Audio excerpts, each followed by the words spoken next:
بسم اللہ الرحمن الرحیم۔ تمام تعریفیں اللہ کے لیے جو تمام جہانوں کا خالق اور مالک ہے، اور بے شمار درود و سلام ہو ہمارے آقا و مولا محمد مصطفیٰ صلی اللہ علیہ وآلہ وسلم، آپ کی آل اور آپ کے اصحاب پر۔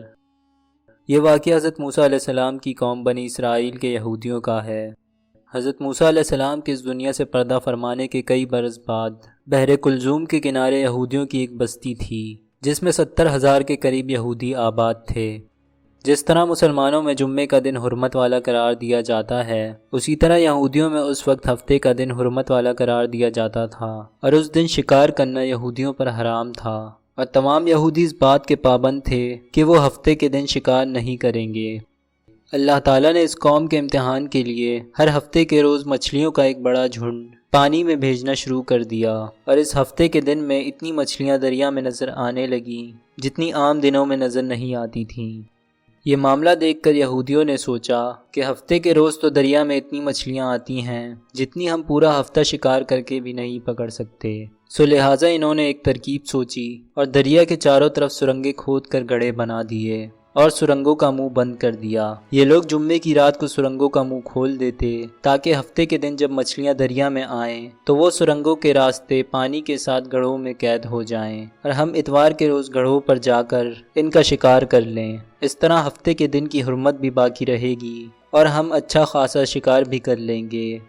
ان کی یہ ترکیب سن کر یہودیوں کے ایک گروہ نے اس عمل میں شریک ہونے سے انکار کر دیا اور بستی کے درمیان ایک دیوار بنا دی، جس کے ایک طرف وہ یہودی رہتے تھے جو ہفتے کو چھوڑ کر صرف عام دنوں میں شکار کرتے، اور دوسری طرف وہ یہودی رہتے تھے جو ہفتے کے دن گڑھوں میں آنے والی مچھلیاں پکڑتے۔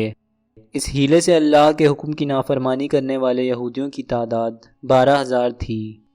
یہ لوگ کئی سالوں تک اسی طرح مچھلیاں پکڑتے رہے اور انہیں فروخت کر کر بیچتے بھی رہے، اور کچھ ہی سالوں میں یہ 12,000 یہودی بہت ہی ثروت مند اور امیر ہو گئے۔ یہ معاملہ یوں ہی چل رہا تھا کہ اللہ تعالیٰ نے ان پر حضرت داؤد علیہ السلام کو نبی بنا کر بھیجا۔ حضرت داؤد علیہ السلام نے جب دیکھا کہ یہ لوگ ہیلے کے ذریعے اللہ کے حکم کی نافرمانی کر رہے ہیں تو حضرت داؤد علیہ السلام نے ان کو سمجھایا کہ تم اللہ کو دھوکہ نہیں دے سکتے۔ اس طرح ہفتے کے دن مچھلیوں کو قید کر کے اتوار کو ان کا شکار کرنا بھی اللہ کے حکم کی نافرمانی ہی ہے، اور تمہارا یہ عمل ہفتے کو شکار کرنے کے مانند ہی ہے۔ حضرت داؤد علیہ السلام کی نصیحت کو سننے کے بجائے انہوں نے حضرت داؤد علیہ السلام کو یہ کہنا شروع کر دیا کہ اگر ایسی ہی بات ہے جیسا آپ کہہ رہے ہیں تو ہم پر اب تک کوئی عذاب کیوں نہیں نازل ہوا؟ ہم تو یہ کام برسوں سے کرتے آ رہے ہیں اور اب ہم یہ کام نہیں چھوڑ سکتے۔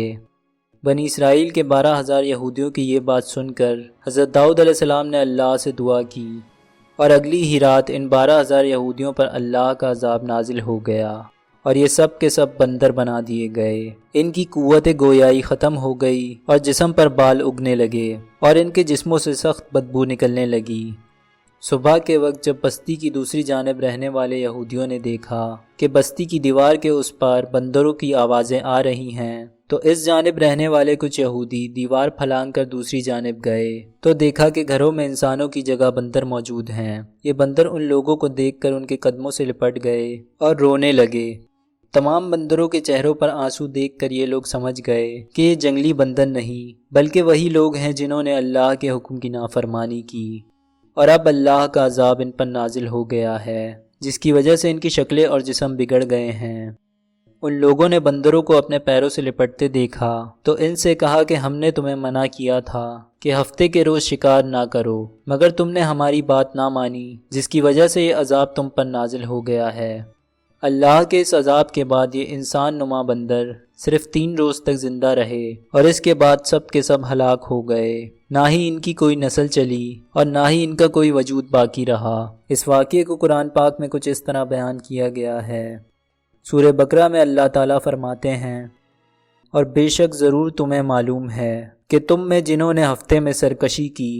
تو ہم نے ان سے فرمایا کہ ہو جاؤ بندر دھتکارے ہوئے، تو ہم نے اس بستی کا یہ واقعہ اس کے آگے اور پیچھے والوں کے لیے عبرت کر دیا اور پرہیزگاروں کے لیے نصیحت۔